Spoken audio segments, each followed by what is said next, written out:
ওয়াজ করতেছি আমি, আপনারা কইতেছেন না। যদি কেউ ইচ্ছে করে রোজা ভাঙ্গে তাহলে তাকে কাফারা দিতে হবে, মানে তোমাকে শাস্তি পাওয়াই লাগবে, কাজা আদায় করতে হবে, কাফারাও দিতে হবে। আর অসুস্থ যদি হয়, সে আর পারতেছে না, সে দিবে রোজার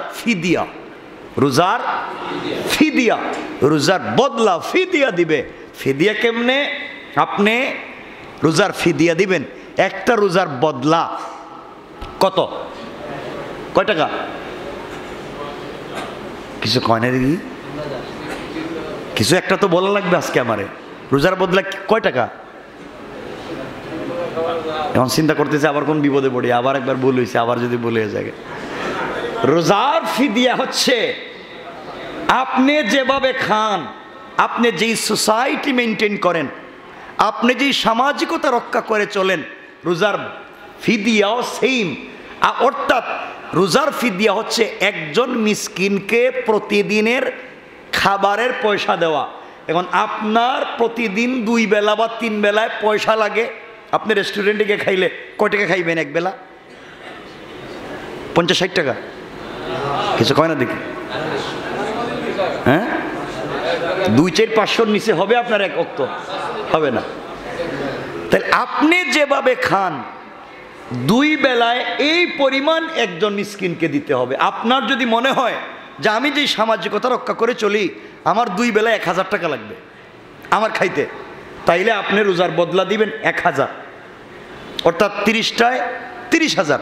আর আপনি যদি মনে করেন না আমি 2 বেলায় খাই 50 টাকা, কয় টাকা? তাহলে আপনি 50 টাকাই দিবেন। কারণ আপনারা যদি 50 খানতে 50 দিয়েন, আপনারা কত খাইতে পারেন 2 বেলায়? কেউ কয় না এখন, হ্যাঁ? কেউ 500, কেউ 1000, কারো তো এক বেলারই তো লাগে 5000। এখন আপনার আছে কয়েকশো কোটি টাকার মালিক, আপনিও দিবেন 40 টাকা। যে রিক্সা চালায় হেও দিব 40, তাহলে কোটি টাকা বাদ দিয়ে রিক্সা চালাও।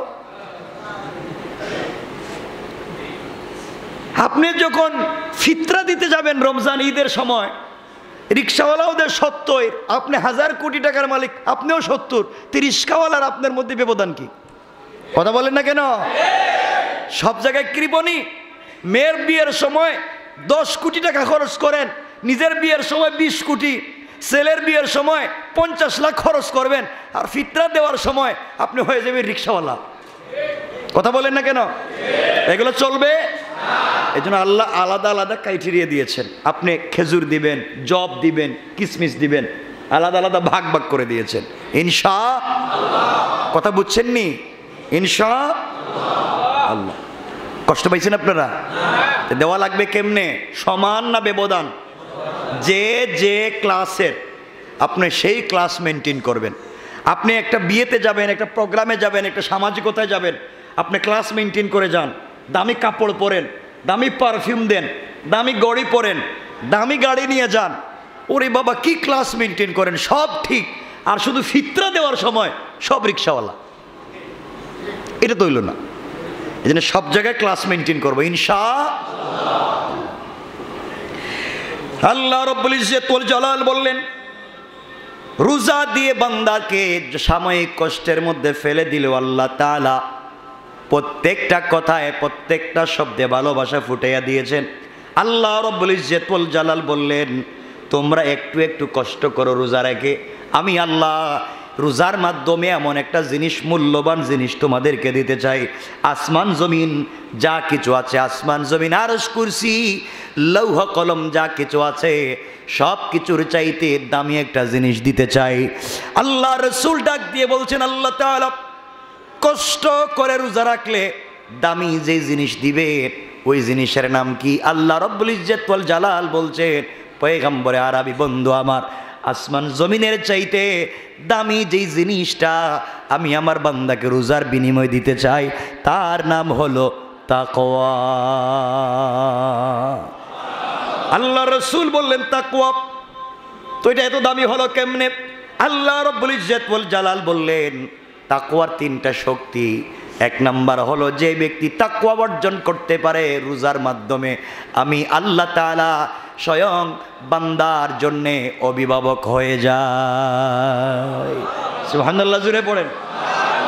2 নম্বর হরফ তাকওয়ার এত এত শক্তি, আরশ, কুরসি, লৌহ কলম, জান্নাত জাহান্নাম যা তৈরি করেছি সব যদি একদিকে ধাক্কা মারে, তাকওয়া যদি আরেক দিকে ধাক্কা দেয়, তাকওয়ার ধাক্কাটাই শক্ত হয়ে যাবে।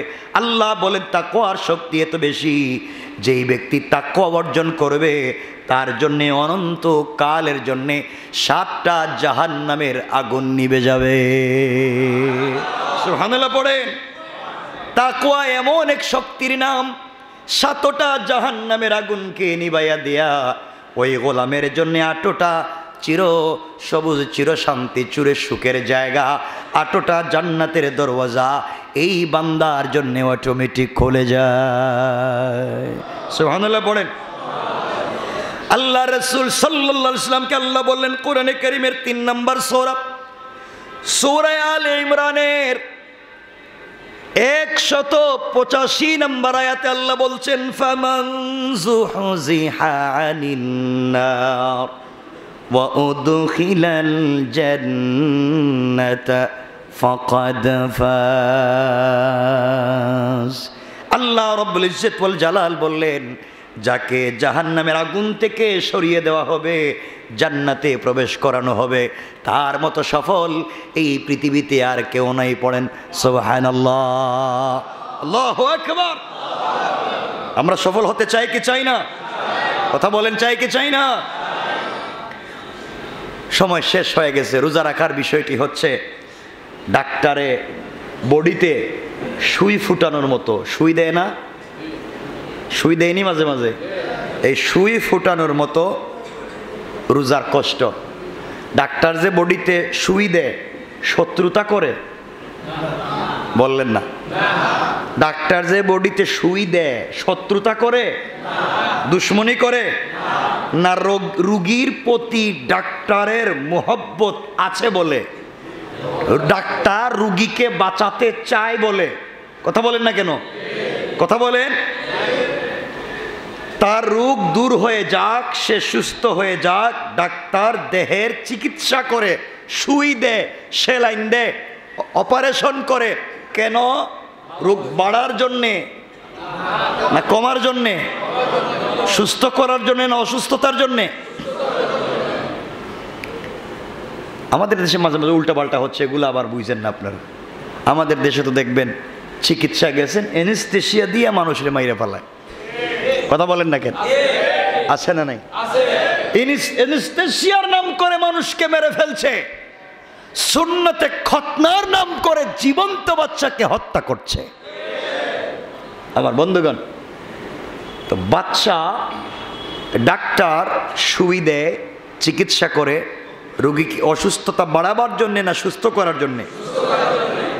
রোগীর প্রতি তার মোহাব্বত আছে না নাই? কথা বলেন।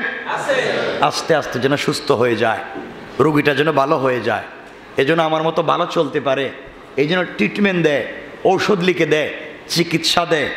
কোথায়? দেহে। কোথায়? ডাক্তার যে চিকিৎসা করে, সুই দেয়, ইনজেকশন দেয়, কোথায়? দেহে। অর্থ দাঁড়ালো দেহকে বাঁচাবার জন্য, দেহ এতদিন পর্যন্ত নিঃশেষ হয়ে যেত, দেহকে বাঁচাবার জন্যে ডাক্তারের দেওয়া কষ্ট স্বীকার করে সুই দেওয়া, অ্যানেস্থেসিয়া দেওয়া, এরপরে কত কিছু করে, পয়সাপাতি খরচ করে, রাত দিন হসপিটালে দৌড়তে দৌড়তে বাড়িঘর বিক্রি করেও আমরা সুস্থ হতে চাই। এই সুস্থ দেহ কি? দেহকে সুস্থ করতে চাই কি চাই না? প্রয়োজনে সব বিক্রি করে দেয়, বাড়ি ঘর ভিটা বিক্রি করে দিয়ে হলো, ভিক্ষা করে হলো, চিকিৎসা করে দেহকে সুস্থ করতে চাই কি চাই না? চাই, চাই না? আল্লাহ রাব্বুল ইজ্জত ওয়াল জালাল বলছেন বান্দা, আল্লাহ পাক আমাদেরকে সুস্থ করতে চান। আমাদের দেহ শুধু নয়, আমাদের মনকে, আমাদের রুহের চিকিৎসা আল্লাহ করতে চায়। এই জন্যে আল্লাহ তাআলা রোজার কষ্ট দিয়ে সেই রুহের চিকিৎসা শুরু করেন। সুতরাং আল্লাহ কেমনে রোজা দিয়া আল্লাহ তাআলা কেমনে চিকিৎসা শুরু করলেন দেখেন। লম্বা করবার সময় নেই, সংক্ষেপ করে দেখেন। 11 মাস নানাভাবে চলে চলে বডিতে রোগ হয়ে গিয়েছে। আল্লাহ তাআলার কাছে রমজানের আগে আমরা আল্লাহর কাছে বলছি, আল্লাহ তাআলা বডিতে রোগের অভাব নাই, চিকিৎসার প্রয়োজন। আল্লাহ রাব্বুল ইজ্জত ওয়াল জালাল বান্দাকে বলে দিলেন, বান্দারে দেখি তোমার কি রোগ হইছে। আসমানে নতুন একটা চাঁদ উঠাইয়া দিয়া বান্দাকে আল্লাহ বলে দিলেন, বান্দা একটা চাঁদ উঠে গিয়েছে। 11 মাস তুমি জটিল কঠিন রোগে ভুগতেছিলা, 1 মাসের জন্যে তোমাকে হসপিটালে ভর্তি হওয়া লাগবে। সুবহানাল্লাহ বলেন। 1 মাসের জন্য কোথায় ভর্তি? আপনারা ভর্তি হন না? মাঝে মাঝে হয় কি হয় না? 1 মাসের জন্য আকাশের গায়ে একটি চাঁদ উঠিয়ে দিয়ে আল্লাহ নির্দেশনা জারি করেন, বান্দা হাসপাতালে যেতে তোমার কষ্ট হবে, কারণ সেখানে আত্মীয় স্বজন বাড়িঘর কিছুই থাকবে না, আয় রোজগার বন্ধ হয়ে যাবে।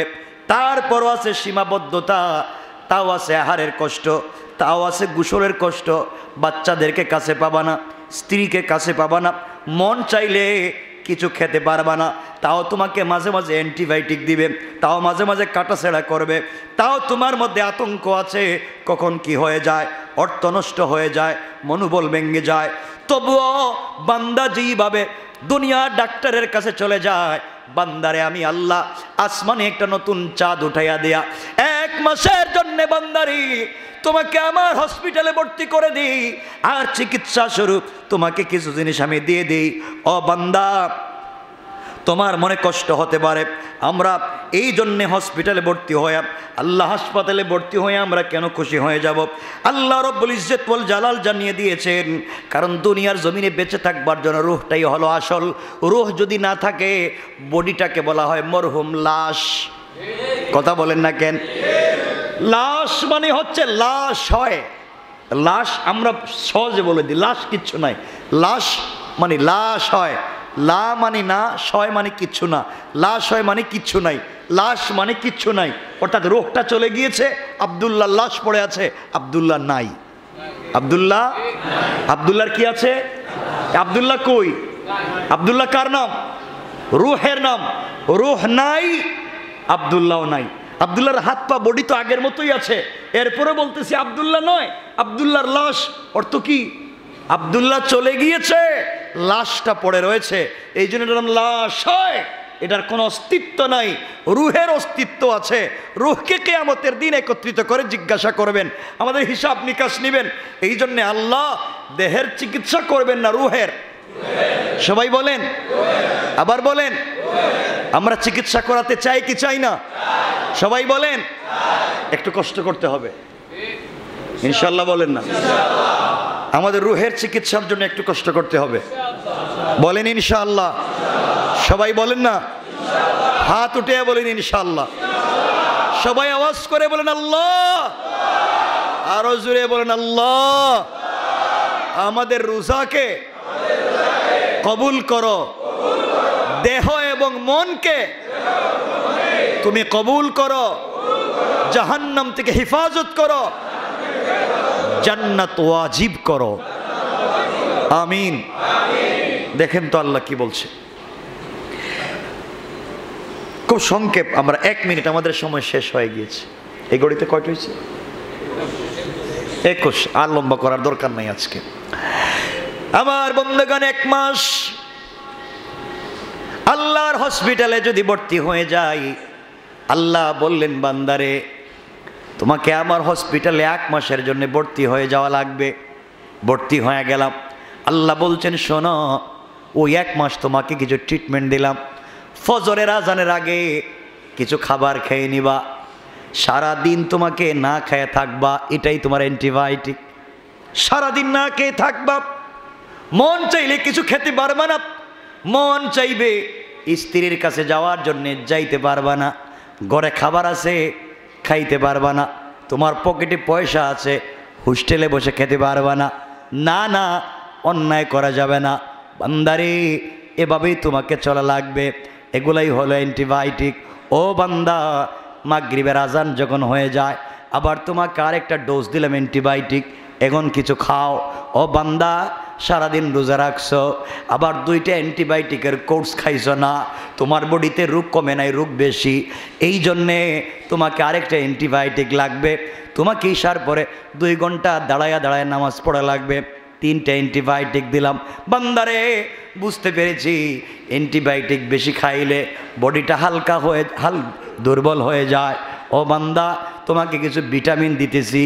বান্দারে তুমি রাত্রবেলা যখন শুয়ে যাইবা, শোয়ার আগে ইফতারের পরে তুমি কিছু তাসবিহ পড়ো, জিকির করো, সুবহানাল্লাহ পড়ো, আলহামদুলিল্লাহ পড়ো, এগুলা পড়তে থাকো।